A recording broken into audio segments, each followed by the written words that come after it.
Je vous invite maintenant à ouvrir vos Bibles. Nous allons lire les textes de la prédication de ce matin, là où le Seigneur nous parle, là où il nous dit comment le suivre, voir ce qui lui plaît.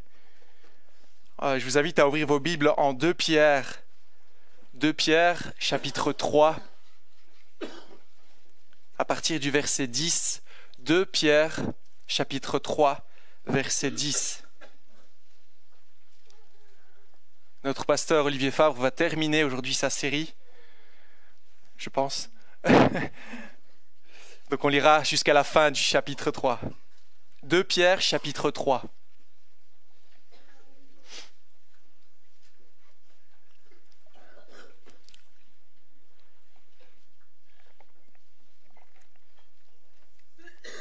Verset 10. Le jour du Seigneur viendra comme un voleur dans la nuit. Ce jour-là, le ciel disparaîtra avec fracas, les éléments embrasés se désagrégeront et la terre, avec les œuvres qu'elle contient, sera brûlée. Puisque tout notre monde doit être dissous, combien votre conduite et votre piété doivent-elles être saintes? Attendez et hâtez la venue du jour de Dieu, jour où le ciel enflammé se désagrégera et où les éléments embrasés fondront. Mais nous, attendons conformément à sa promesse un nouveau ciel et une nouvelle terre où la justice habitera. Verset 14. C'est pourquoi, bien-aimés, dans cette attente, faites tous vos efforts pour qu'il vous trouve sans tache et irréprochable dans la paix. Considérez bien que la patience de notre Seigneur est votre salut. Notre bien-aimé frère Paul vous l'a aussi écrit, conformément à la sagesse qui lui a été donnée. C'est ce qu'il fait dans toutes ses lettres, où il parle de ces choses. Il s'y trouve certes des points difficiles à comprendre, et les personnes ignorantes et mal affermies en tordent le sens, comme elles le font des autres Écritures, pour leur propre ruine. Bien-aimés, vous voilà avertis. Tenez-vous donc sur vos gardes, de peur qu'entraînés par l'égarement des impies, vous ne perdiez la ferme position qui est la vôtre. Mais grandissez dans la grâce et dans la connaissance de notre Seigneur et Sauveur Jésus-Christ. À lui soit la gloire, maintenant et pour l'éternité. Amen. Je vous invite à une deuxième lecture dans l'évangile de Matthieu. Matthieu 24, premier livre du Nouveau Testament. Matthieu chapitre 24.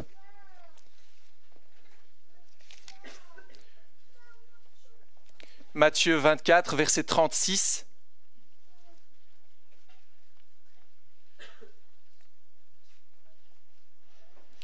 Quant au jour et à l'heure, personne ne les connaît, pas même les anges du ciel.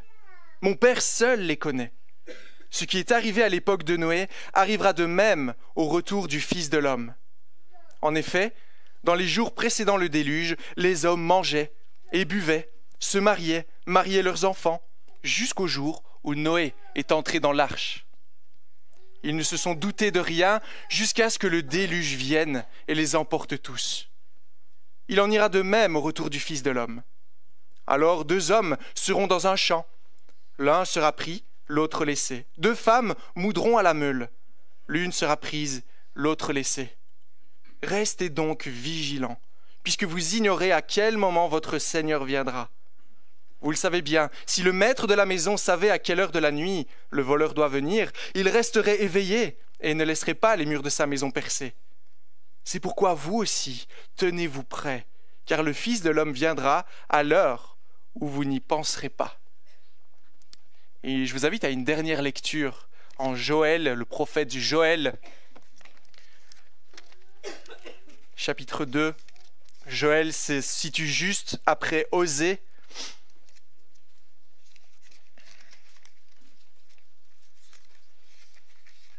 Daniel, Osée, Joël.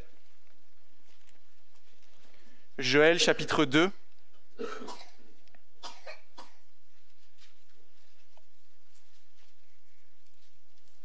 Au verset 1er.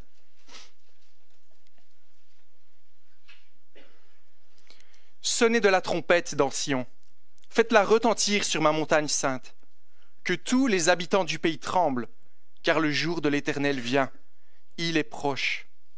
Jour de ténèbres et d'obscurité, jour de nuages et de brouillard.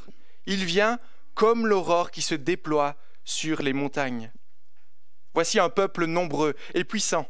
Il n'y en a jamais eu et il n'y en aura jamais de pareil de génération en génération. Et je vous invite juste, avant d'inviter Olivier Favre, à prier une dernière fois, après quoi je laisserai la place à Olivier. Prions. Seigneur notre Dieu, nous voulons te remercier pour ta parole. Merci Seigneur pour les trésors qu'on y trouve, pour ces promesses. Seigneur, nous te prions que tu disposes nos cœurs. Nous te prions Seigneur de nous aider à être réceptifs à ta parole. Tu vois à quel point notre attention est limitée. Et Seigneur, tu vois tous les soucis qui occupent notre cœur actuellement. Seigneur, que tu puisses vraiment nous aider à être attentifs à ta parole ce matin. Que tu puisses également soutenir Olivier dans ce qu'il nous présentera ce matin. Et que vraiment ce soit toi qui parles à nos cœurs. Au nom de Jésus. Amen.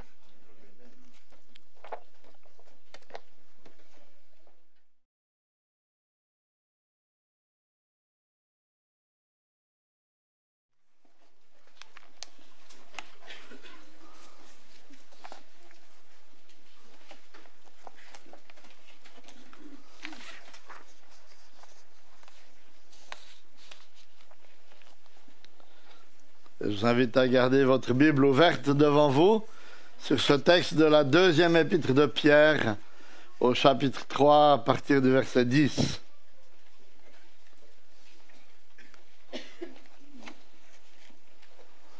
Comme on l'a vu la dernière fois, Pierre termine sa deuxième épître en attirant notre attention sur la fin du monde, sur le jugement dernier. Et dans la dernière prédication, que je ne vais pas vous refaire maintenant, il nous montre en fait que malgré le fait que tout semble continuer à aller comme c'est toujours allé dans notre monde, on peut être sûr que la fin du monde arrive, et cela pour deux raisons. La première raison, c'est à cause des interventions extraordinaires de Dieu. Ça ne continue pas comme ça, comme une mécanique qui fonctionne toute seule. Dieu est intervenu de façon extraordinaire. À la création, il est intervenu de façon extraordinaire lors du déluge, en jugeant déjà l'humanité une fois, et il y a de nombreux autres cas où il est intervenu. Mais Pierre se limite à ces deux. Et puis il nous dit que c'est aussi à cause de son caractère extraordinaire. Il est un Dieu qui n'est pas limité dans le temps comme nous le sommes, et il est un Dieu qui est patient. Voilà les deux raisons pour lesquelles nous pouvons être sûrs que même si les choses ne semblent pas changer aujourd'hui, le jugement dernier arrivera. Et aujourd'hui, en terminant sa lettre, Pierre nous montre à quoi va ressembler ce jour et comment nous y préparer. C'est pourquoi j'ai intitulé cette prédication « Vivre dans l'attente du jour du Seigneur ». Et on va tenter de découvrir ce que Pierre nous dit au moyen de deux questions ce matin. D'abord, le jour du Seigneur, qu'est-ce que c'est ? Dans les versets 10 à 13. Et puis le jour du Seigneur, comment s'y préparer. Ça, c'est les deux parties de la prédication ce matin. Le jour du Seigneur, qu'est-ce que c'est? Si vous regardez dans une concordance, c'est-à-dire une concordance qui répertorie tous les passages de la Bible et tous les mots de la Bible, vous allez trouver 6 fois dans la Bible. Il y a un problème ou non? Oui, il est allumé, oui. Excusez, je m'arrête alors. C'est bon? Oui, d'accord. Alors, excusez. Pour ça. D'accord, alors. Puis vous m'avez entendu, j'ai une bonne voix quand même, donc, ok. Alors, on reprend ce premier point. Le jour du Seigneur, qu'est-ce que c'est? Et si vous regardez dans une concordance, vous allez voir que 6 fois dans la Bible, l'expression « jour du Seigneur » est mentionnée et 16 fois l'expression parallèle « jour de l'Éternel ». Et à quel jour ces expressions nous renvoient-elles? Si vous regardez ces passages dans leur contexte, on n'a pas le temps de les regarder tous, mais vous allez constater que, en général, elles renvoient à un jour de jugement. Mais pas toujours au jugement dernier. Mais c'est une référence à une intervention de Dieu par laquelle il va juger une nation ou une autre à cause de son péché. Écoutez ce que dit Ésaïe, chapitre 13, verset 6. « Lamentez-vous, car le jour de l'Éternel est proche. » Et à qui Ésaïe s'adresse-t-il? Si vous regardez le verset 1er de ce chapitre 13, à Babylone, qui allait être jugée, une ville, un royaume qui allait être jugé par Dieu. Et si vous regardez un autre texte, Ézéchiel 30, versets 3 et 4, c'est la même chose, mais il s'adresse cette fois à l'Égypte et à l'Éthiopie. Et si vous vous rappelez ce qu'on a lu tout à l'heure dans Joël, chapitre 2, verset 1er, il est parlé du jour de l'Éternel. Et à qui s'adresse Joël? Au début du verset, à Sion, à la montagne sainte, c'est-à-dire à la nation d'Israël qui allait être emmenée en captivité, en exil. Donc, quand la Bible parle du jour du Seigneur ou du jour de l'Éternel, elle fait référence en général au jugement de Dieu. Et si elle emploie cette expression ainsi, pour des jugements, on pourrait dire temporels, définis dans l'histoire, c'est parce que ces différents jugements préfigurent ou présentent à l'avance le jugement dernier qui sera, dans un sens, le dernier jour de l'Éternel. C'est pourquoi il arrive parfois que les auteurs bibliques utilisent simplement l'expression « le jour » pour se référer à ce moment-là, parce que c'est tellement évident pour tous que quand on disait « attendez le jour », on savait que c'était le jour du jugement de Dieu qui allait arriver. Par exemple, dans Hébreux 10, 25, il est dit « exhortons-nous réciproquement, et cela d'autant plus que vous voyez le jour s'approcher. » C'est-à-dire le jour du jugement de Dieu, le jour où le Seigneur allait revenir. Ainsi, vous voyez, quand Pierre fait allusion ici au jour du Seigneur, il est en train de nous parler du jugement de Dieu, du jugement dernier qui va arriver. Et quand on considère comment Pierre le décrit ici, on découvre que Pierre fait un parallèle entre ce jugement dernier et ce qui est arrivé lors du déluge du temps de Noé. Et il nous montre 3 caractéristiques du jugement de Dieu ici. Il nous dit d'abord que c'est un jour inattendu, verset 10. Le jour du Seigneur viendra comme un voleur. Et Paul prend la même illustration dans 1 Thessaloniciens 5, verset 2. Jésus prend la même illustration dans le texte de Matthieu 24 qu'on a lu tout à l'heure. Quand est-ce que le voleur vient? Est-ce qu'il vous envoie un SMS avant d'arriver pour vous prévenir en disant « Préparez-vous cette nuit à 3h32, je vais forcer la porte ». Non. Il vient à un moment inattendu. Et c'est ce que Jésus nous rappelle aussi en faisant ce parallèle avec le déluge que nous avons, le récit du déluge que nous avons lu tout à l'heure dans Matthieu 24, 36.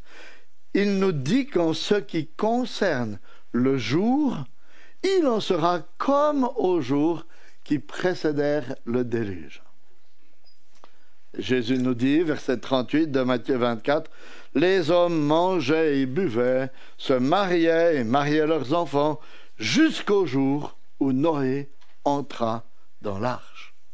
Et ils ne se doutèrent de rien, jusqu'à ce que le déluge vienne et les emporte tous. » Ainsi, vous voyez, le fait qu'il nous semble que tout continue paisiblement, comme si de rien n'était aujourd'hui, et que les gens ne pensent pas au jugement de Dieu, ne veut pas dire qu'il n'aura pas lieu. C'était aussi comme ça du temps de Noé. Et puis, le déluge est arrivé. Jésus nous dit au verset 44 de Matthieu 24 que le Fils de l'homme viendra à l'heure, écoutez bien, où vous n'y penserez pas. Il viendra à l'heure où vous n'y penserez pas. Alors faites des projets de mariage, des projets de retraite, des projets de carrière, mais sans oublier l'existence du jour du Seigneur qui vient et qui sera, deuxième indication donnée par Pierre, un jour de destruction. Versets 10 à 12. Essayez d'imaginer ce qui s'est passé lors du déluge. Tout à coup, Dieu a fermé la porte de l'arche et l'eau a commencé à tomber d'une façon qui n'était jamais arrivée auparavant. Et comme la Bible le dit en Genèse 7, 11, l'eau même a commencé à jaillir de la terre. Et qu'est-ce que vous auriez fait si vous aviez été là? Ce que tout le monde a fait, et ce que tout le monde fait encore lorsque des inondations arrivent. Vous seriez précipité sur ce que vous avez de plus cher. Vos cartes bancaires, vos papiers, vos albums de photos, et vous auriez couru vous réfugier dans un endroit sec. Jusqu'à ce qu'il n'y ait plus un seul endroit sec. Parce que c'est ce qui est arrivé avec le déluge.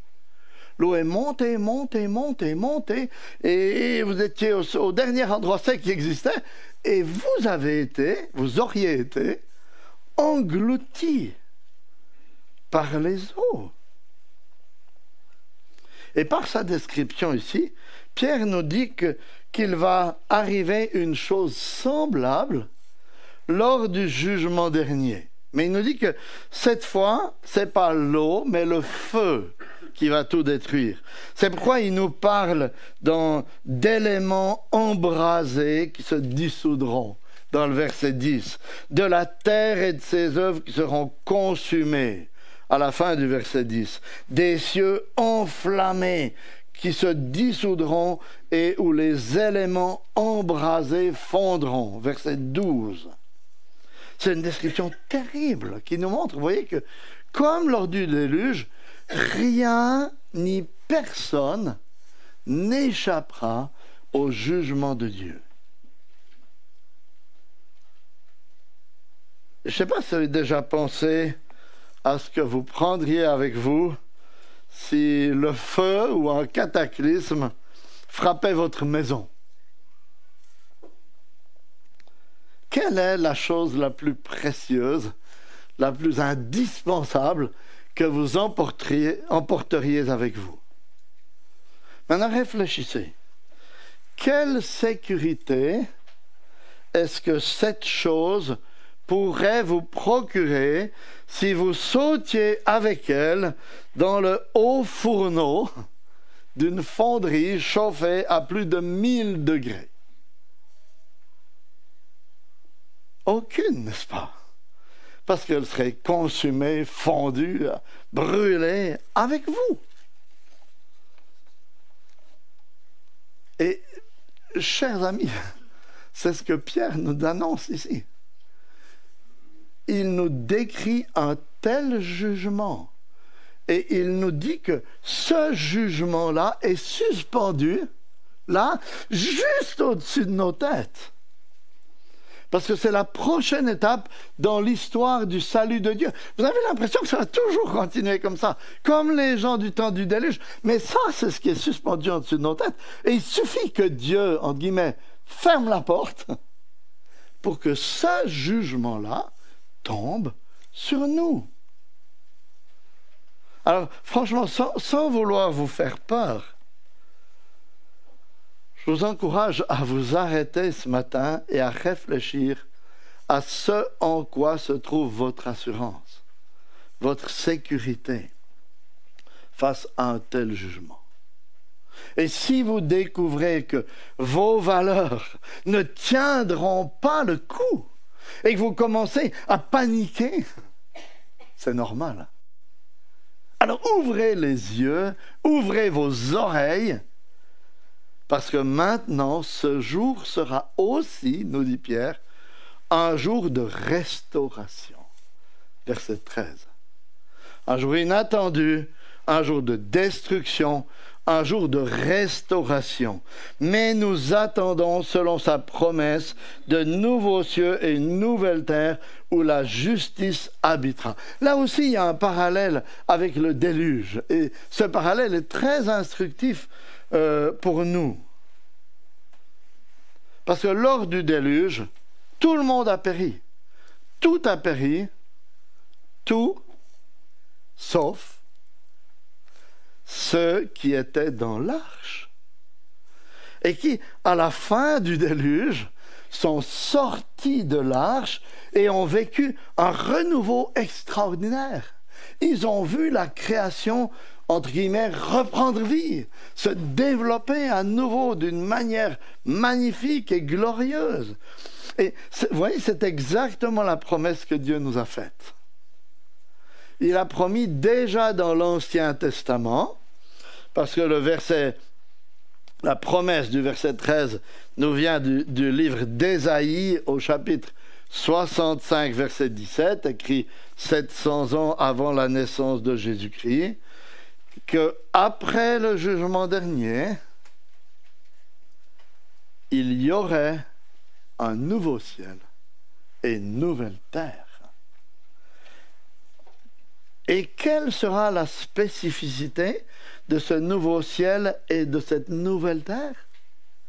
C'est que la justice y habitera. C'est que le péché et toutes ses conséquences en seront éradiquées. C'est pourquoi l'apôtre Jean, à la fin de l'Apocalypse, lorsqu'il décrit ce nouveau ciel et cette nouvelle terre, en Apocalypse 21, 3 et 4, peut dire Dieu lui-même sera avec eux, en parlant de ceux qui seront sur ce nouveau ciel, cette nouvelle terre. Il essuiera toute larme de leurs yeux, la mort ne sera plus, et il n'y aura plus ni deuil, ni cri, ni douleur, car les premières choses auront disparu. Chers amis, voilà la bonne nouvelle. C'est que selon la promesse de Dieu, il y a une vie merveilleuse, parfaite, pour l'éternité, après le jugement dernier. Et la question qui reste est de savoir, mais qui sera là pour y participer, puisque tout sera brûlé, fondu, consumé par le jugement. Et quelle est la réponse? C'est que c'est exactement comme lors du déluge. Il y a une arche. Il y a une arche dans laquelle nous pouvons trouver refuge pour échapper à ce jugement du feu. Et quelle est cette arche? Pierre nous l'avait dit dans sa première épître au chapitre 3, verset 21, cette arche qui est venue c'est Jésus-Christ, qui est venu pour porter sur lui, à la croix, ce jugement dernier, les peines de l'enfer que nous méritions. C'est pourquoi, vous voyez, son agonie a été si terrible. C'est parce qu'il ne mourrait pas juste comme un crucifié, mais il mourrait comme un substitut en portant la colère de Dieu, les peines de l'enfer, de ce jour du Seigneur, pour tous ceux qui placent leur confiance en lui. Voyez, c'est en plaçant votre confiance en lui que vous allez être dans un sens accroché à lui, ou que vous allez entrer dans son arche afin d'échapper au jugement de Dieu. Voilà pourquoi le jour du Seigneur, tout en étant un jour de destruction terrible, est aussi un jour de bonheur extraordinaire pour tous ceux qui ont placé leur confiance en Christ. Parce qu'il est l'arche, il est le Sauveur qui nous abrite parfaitement lors de ce jugement dernier terrible. Il est celui qui nous fait entrer dans la nouvelle création de la présence parfaite et glorieuse de Dieu. Alors, chers amis, si jusqu'ici, vous avez placé votre confiance dans les choses de ce monde qui passent, pensez à la chaleur des flammes des hauts fourneaux et sachez qu'il n'y a qu'un seul moyen pour échapper au jour de l'Éternel. Et ce seul moyen, c'est en venant trouver refuge en Jésus-Christ. Alors, conscient des dangers dans lesquels vous vous trouvez, venez tout simplement à Dieu et dites-lui, Éternel, prends soin de moi. Christ, sauve-moi.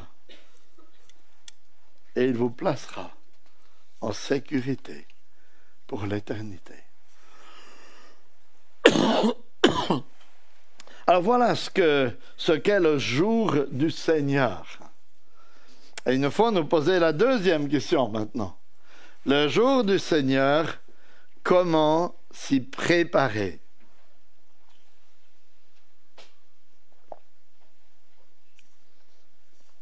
Alors on vient de voir comment s'y préparer si on n'est pas encore chrétien aujourd'hui. C'est en venant à Christ pour qu'il nous sauve. Mais ici, Pierre ne s'adresse pas à des non-chrétiens. Dans cette lettre, Pierre s'adresse à des chrétiens. Et il le souligne parce qu'à 2 reprises, il les appelle, au verset 14 et 17, « bien-aimés ». Bien-aimés.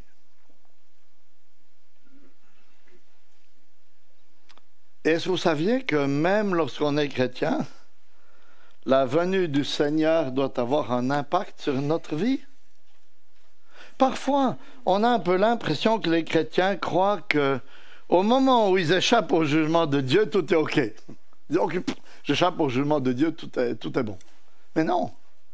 Pierre nous dit qu'une fois sauvés, l'idée de la venue du jour du Seigneur qui arrive doit nous conduire à vivre d'une certaine manière.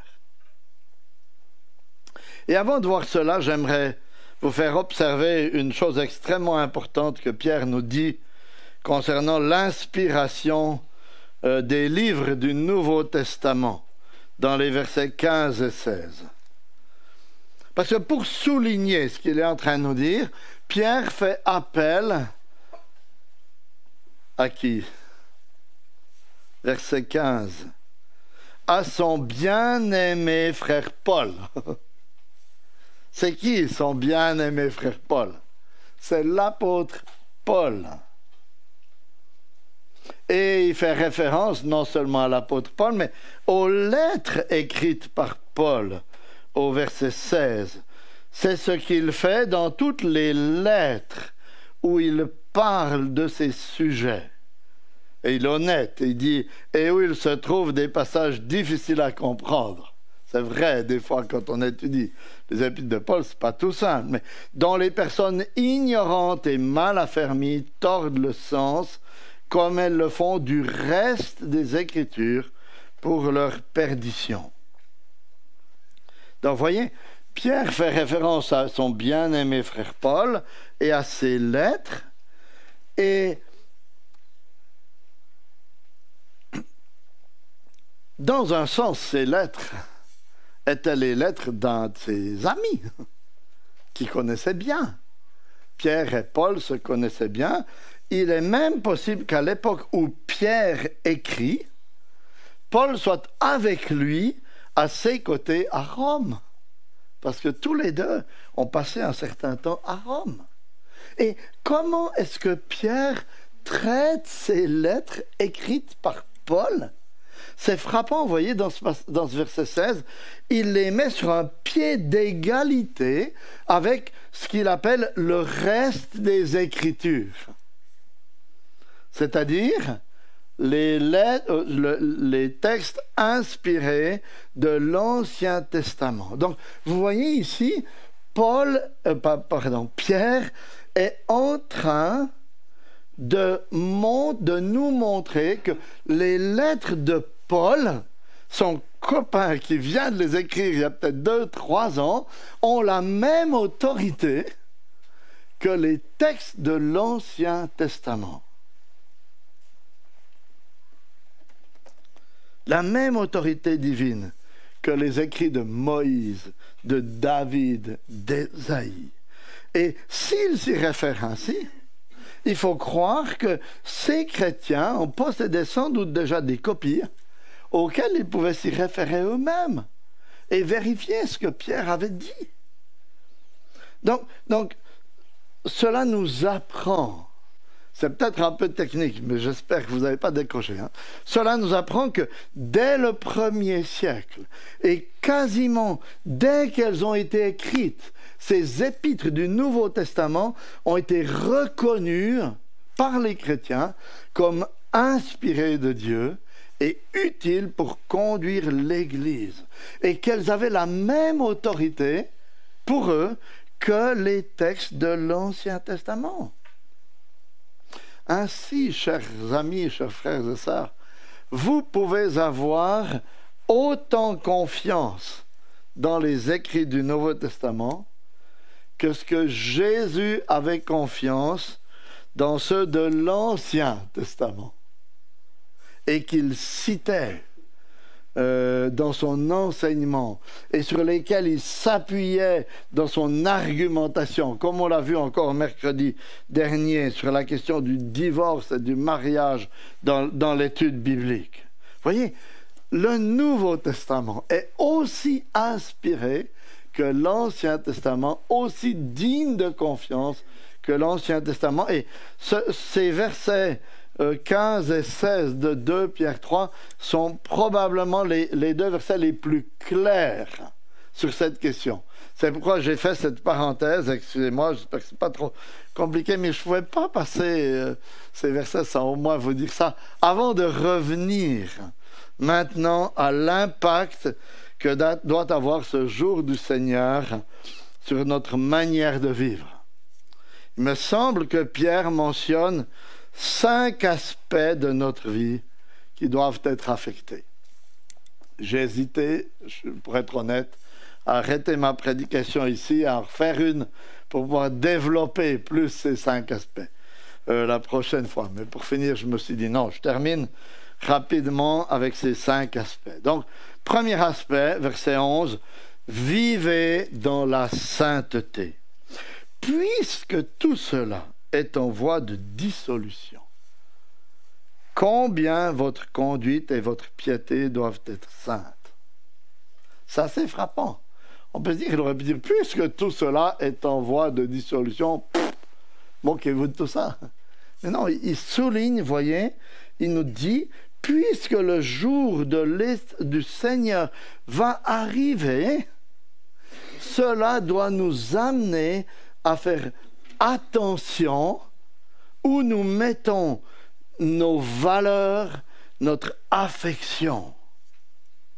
Il faut les mettre dans des choses qui vont demeurer, subsister, lorsque le feu arrivera. Et qu'est-ce qui va demeurer lors du jugement de Dieu? Les seules choses qui vont demeurer, c'est ce qui plaît à Dieu. C'est ce que Pierre appelle ici ce qui est saint, c'est-à-dire ce qui est séparé du péché et tourné vers Dieu. Ainsi, la meilleure façon de ne pas avoir toutes vos valeurs, vos affections, vos actes consumés lors du jour du Seigneur consiste à cultiver dès aujourd'hui dans votre vie ce qui plaît à Dieu. Parce que c'est comme ça qu'on se prépare à vivre dans ce nouveau ciel et cette nouvelle terre. Parce que ce sont ces choses-là qu'on trouvera dans l'au-delà. Vivez dans la sainteté. Deuxième élément, verset 12, vivez dans l'expectative. Alors, est-ce que vous vous réjouissez que Jésus revienne? Pierre nous dit que cette attente devrait être un trait qui distingue les chrétiens du monde. Parce que comme Jean nous le dit tout à la fin de l'Apocalypse, l'Église crie. Et qu'est-ce qu'elle crie? Elle crie « Viens, Seigneur Jésus !» Viens, Seigneur Jésus. C'est un cri d'attente du retour du Seigneur. Parce que ce jour-là, nous serons, nous qui sommes attachés à Christ, définitivement délivrés de toutes nos luttes et de toutes nos souffrances. Est-ce qu'il y a un moyen de hâter la venue de ce jour? Est-ce qu'on peut agir pour qu'il vienne plus rapidement? Oui. Comment? En partageant l'Évangile et en priant pour qu'il porte des fruits dans les cœurs. Parce que Pierre nous a appris dans le verset 9 que le temps de la patience de Dieu arrivera à son terme à quel moment? Une fois que tous, c'est-à-dire que toute l'Église, tous les élus de Dieu se seront repentis. Alors nous ne savons pas qui sont les élus de Dieu, et ça, ce n'est pas notre problème. Par contre, nous savons quel est le moyen par lequel Dieu les rassemble et les sauve. C'est la proclamation de l'Évangile. C'est le rayonnement d'une vie chrétienne dans notre cadre de vie. Alors apprenons à partager cette bonne nouvelle autour de nous de manière naturelle.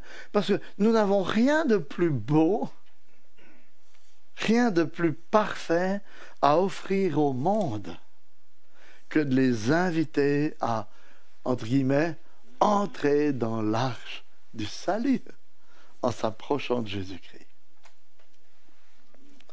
Vivez dans la sainteté, vivez dans l'expectative, vivez dans la paix. Comment est-ce qu'il est possible? Est-ce qu'il est possible même d'être en paix dans ce monde tellement troublé? Pierre nous dit que, verset 14, c'est en nous efforçant d'être trouvés par lui sans tache et sans défaut. Alors, quel est le problème avec ce conseil s'il est mal compris? C'est que si on croit que le fait d'être trouvé sans tache et sans défaut repose sur nos propres efforts, on n'aura jamais la paix. Parce qu'on n'est jamais sans tache et sans défaut, n'est-ce pas?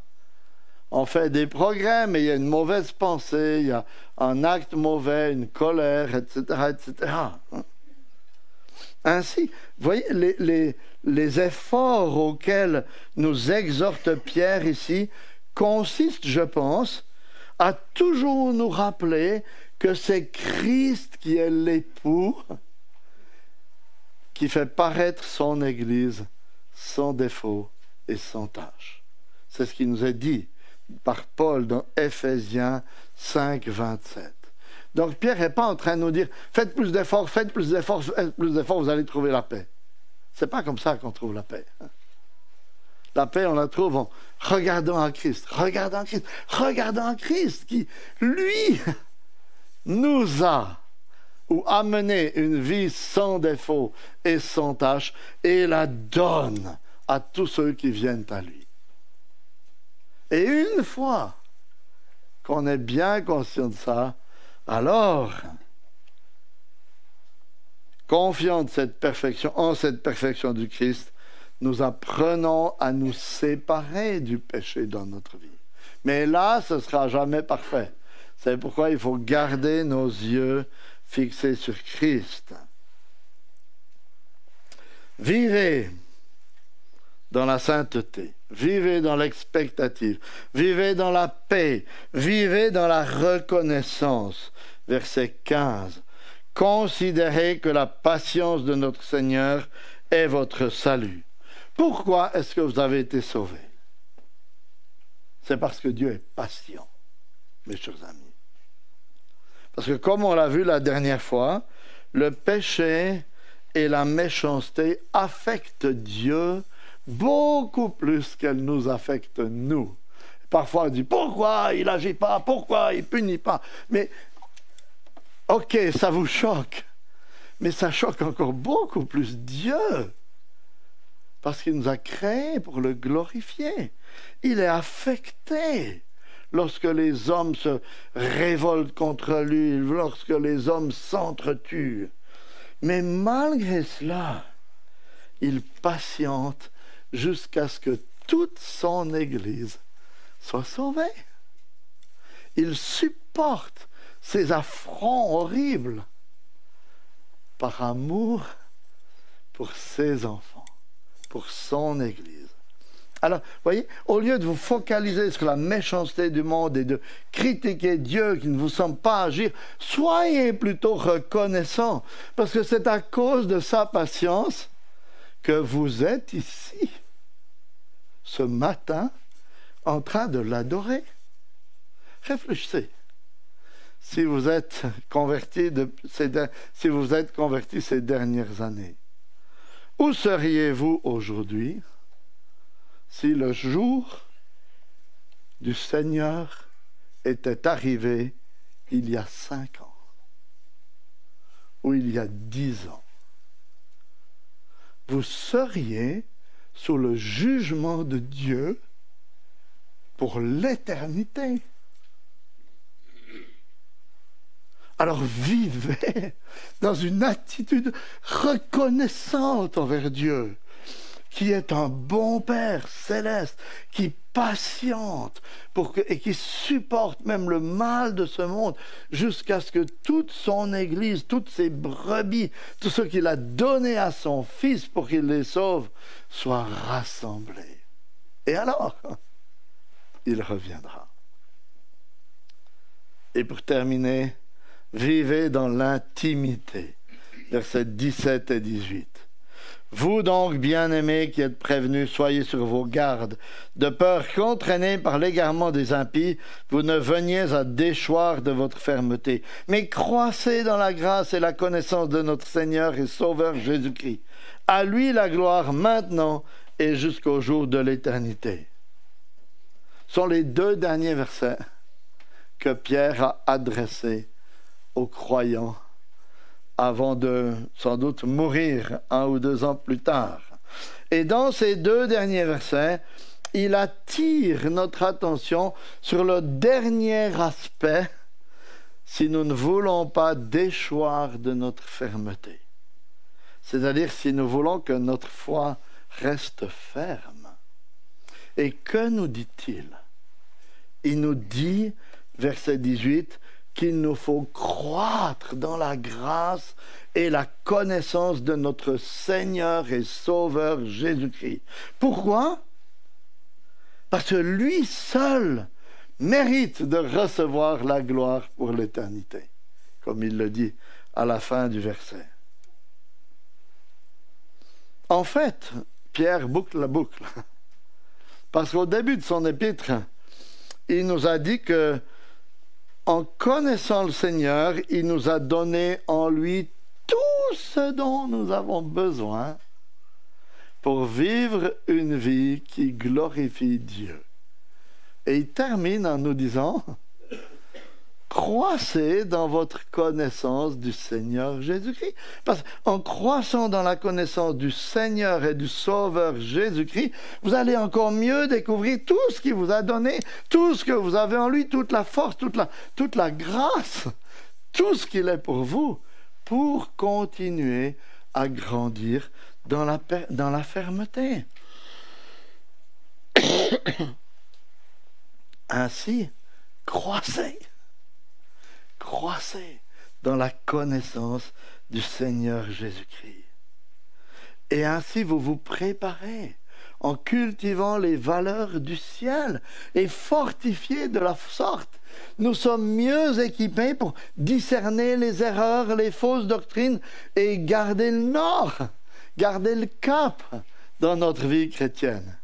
Voilà la fin du message de cette boussole doctrinale de la deuxième épître de Pierre pour nous aujourd'hui.